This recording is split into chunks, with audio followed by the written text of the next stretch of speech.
Olá a todos, meu nome é João Lopo, eu falo de Belo Horizonte, Minas Gerais, sou ortopedista com enfoque na articulação do quadril. Estou aqui para trazer mais um vídeo novo para você que assina o meu canal. Caso você ainda não assine, não deixe de fazer isso agora, hein? Para receber notícias e receber informações de qualidade, para que me motivem a fazer mais vídeos para vocês. Clique no sininho, no inscrever-se, para receber sempre novas informações aí no meu canal. Nós vamos falar aqui hoje sobre um assunto extremamente interessante, 5 fatores que são geradores de dor no quadril. Então, o primeiro deles, relativo à anatomia do quadril, e que nós vamos falar sobre o impacto femoroacetabular. O impacto femoroacetabular é uma alteração na anatomia do quadril que ela desenvolve tanto no menino quanto na menina na transição da fase de criança para a adolescência. Nessa fase, quando está se estruturando a anatomia da articulação, e a articulação entenda o formato da cabeça do fêmur e o seu encaixezinho com o acetábulo, pode ocorrer a alteração na junção da cabeça com o colo, que vai se formar como se fosse um quebra-molas, ou um biquinho que é feito ali no rebordo do acetábulo. E com o movimento de dobrar o quadril, isso termina gerando o choque da cabeça contra o encaixezinho do quadril. Então essa seria uma causa anatômica.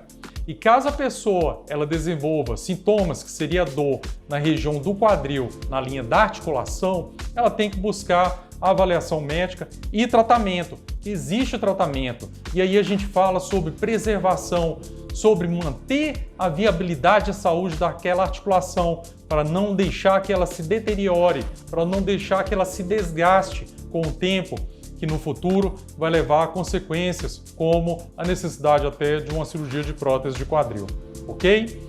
Várias outras alterações elas podem ter uma origem aí na anatomia e aí decorrente também de formações advindas na infância, na maioria das vezes. Por exemplo, podemos citar a doença de Leigh-Calvé-Perkins, que é a perda da vascularização da cabeça do fêmur na infância, tá? E ela vai levar a uma deformidade na formação da cabeça do fêmur e daí vai levar também ao desgaste da articulação. Para se entender isso melhor, a articulação ela funciona de uma forma muito harmônica e ela precisa ter um formato muito certinho de trabalho. Se ela tiver alguma rebarba ali no seu contorno, ela vai terminar gerando ao impacto e vai levar a lesões nas estruturas mais nobres que a formam, que é o labro e a cartilagem. Daí vem a dor, começam os sintomas, percepção de bloqueio da articulação, algumas pessoas que muitas vezes falam que são encurtadas, que na verdade não é porque elas não têm flexibilidade, e sim porque a anatomia óssea dela tem aquela configuração. Nós vamos colocar aqui em cima um videozinho mostrando de forma dinâmica como que ocorre isso, para vocês entenderem melhor o que é o impacto femoroacetabular. Vamos agora para a dica número 2. A frouxidão ligamentar ou a lacidez ligamentar é algo mais presente nas mulheres. Ela ocorre também no homem e ocorre também em algumas patologias que são relativas à formação do colágeno. Mas nas mulheres é o grupo que mais percebe isso. E isso termina gerando uma série de problemas que podem levar também ao adoecimento da articulação. Por que a mulher ela tem mais essa característica? Porque a mulher ela tem tanto da parte sua constitucional, hormonal e anatômica, que vai levar e vai prescindi-la de determinadas propriedades que são diferentes do homem. Por exemplo, a gestação, a mulher ela precisa de uma maior mobilidade articular, ela tem que ter uma amplitude de movimento maior, as articulações elas terminam tendo movimento maior e tudo que a gente tem aos extremos termina gerando lesão. Nem tudo que é de mais é bom e nem tudo que é de menos também é satisfatório. Então, na mulher que ela tem uma mobilidade maior e aí por conta associada ainda mais com a lacidez ligamentar, pode levar a dores nas articulações aqui, mais específico no quadril, ok? Terceiro ponto, fraqueza muscular. Esse é muito importante, porque ele engloba tanto homens quanto mulheres. E daí a importância em qualquer tipo de tratamento ortopédico em se falar no fortalecimento, em se falar em trabalhar diferenças e desequilíbrios musculares, porque tendo uma articulação com movimento harmônico, um movimento firme e estável, a articulação ela vai sofrer menos, ela vai ter menos golpes, menos lesões no interior dela. E a forma de se ter isso é com o fortalecimento muscular. Daí a necessidade de sempre ter um tônus muscular, nem se falando até em relação à hipertrofia, tá? Eu estou falando em tônus muscular. Se a pessoa ela é sedentária ou se ela tem um desbalanço, desequilíbrio entre a porcentagem de massa magra e massa gordurosa, com menos massa magra e mais massa gordurosa, ela termina sobrecarregando as articulações. E essas articulações elas vão trabalhar de forma mais frouxa. Se ela trabalha de forma mais frouxa, um dos sinais e sintomas são os estalos. Daí eu já respondo uma pergunta também que sempre me fazem. Ô doutor João, o que é o estalo? O estalo na maioria das vezes é isso. Se ele não for causado por algum músculo ou tendão, ele é causado pela articulação. E a forma de você conter isso é aumentando o tônus muscular. Bacana?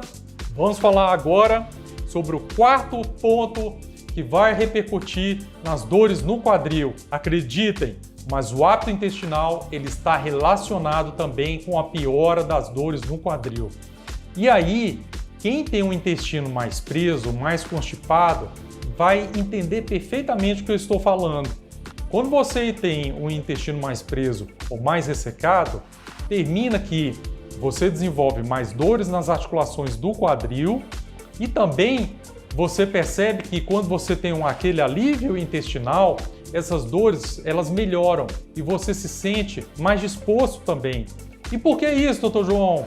Porque nós temos ali na inervação do intestino uma semelhança, uma comunicação ali com as raízes nervosas, que vêm todos originados da coluna e que vão originar os ramos que vão tanto para a articulação do quadril quanto para o plexo sacral, que vai inervar a parte do intestino, final do intestino e também da pelve. Daí a necessidade de você hidratar bastante, de ter uma dieta com pouco carboidrato, com pouco glúten e também, se você sabe que tem alguma alergia alimentar, evitar aquele determinado tipo de alimento. Um outro ponto que é muito importante são os probióticos.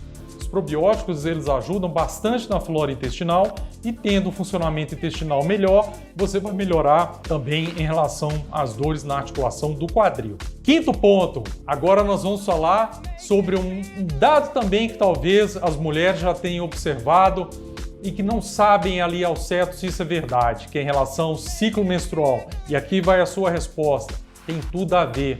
O ciclo menstrual em algumas mulheres, ele é um fator de desenvolvimento de dor, a dor pélvica, que ela pode se manifestar tanto na articulação do quadril, quanto também na parte do glúteo e também na parte sacral. Legal? Por quê? Pela mesma razão ali do intestino, mas o órgão genital feminino, o útero, os ovários, a vagina, eles recebem a mesma inervação que vem ali da coluna, passa pelo plexo sacral e vai inervar também, tem uma comunicação com a articulação.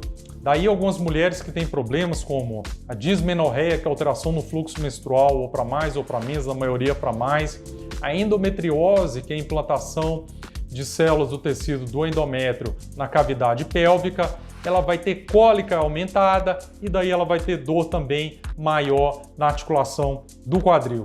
Então, foram aí 5 dicas para vocês que são fontes verdadeiras de dor no quadril. Então atentem aqui ao canal, eu darei mais outras dicas para vocês em relação à saúde da articulação do quadril. Não deixem de se inscrever no canal e clicar no sininho para receberem notícias. Um grande abraço a todos!